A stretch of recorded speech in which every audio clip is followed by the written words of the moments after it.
let's see how much of this I can do one-handed. I put my cardboard template on my brackets. I stuck the brackets onto this gizmo here. That's how to do one-handed. Switch hands. I'm right-handed. I took this thing and stuck it on here, and the bolt holes are really close. My camera in there. It looks like all I gotta do is drill those holes to standard size instead of being metric.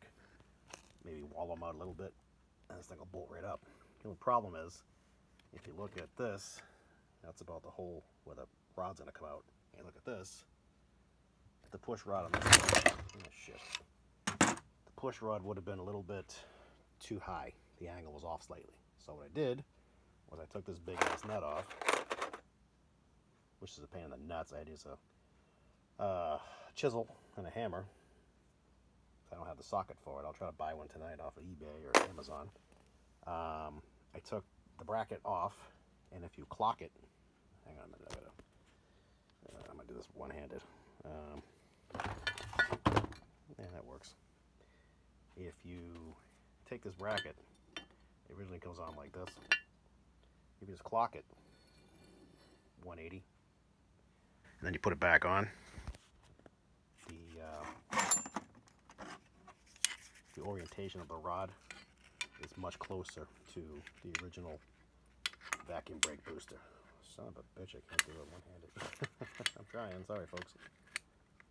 All 96 of my viewers.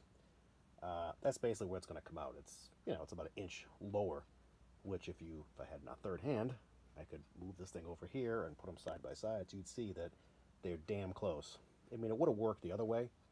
It just would have been the other rod would be bent down like that, kind of funky.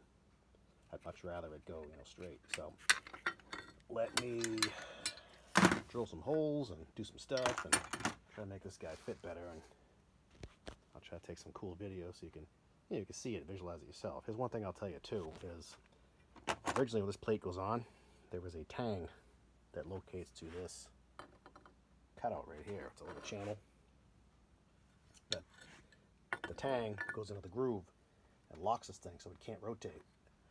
To reverse it, you got to file it off. So now, what I'm going to have to do is either, if I do decide to go this way, I'd have to put a little weld blob in here to give it a tang to lock it in, or I could maybe do like a half moon cutout in the plate, and then take a very short dowel or a coil pen, stick it in the hole so that'll lock it up so it can't move.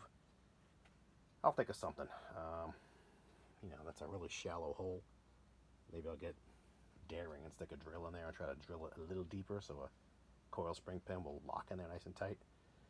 Let's see how ballsy I am on that day. But a friend of mine rebuilds these things. He rebuilt this one for me. He said he doubts it would go anywhere. Yeah, well, I don't want to be the guy to find out. Hey, they do move, so I will try to play it straight.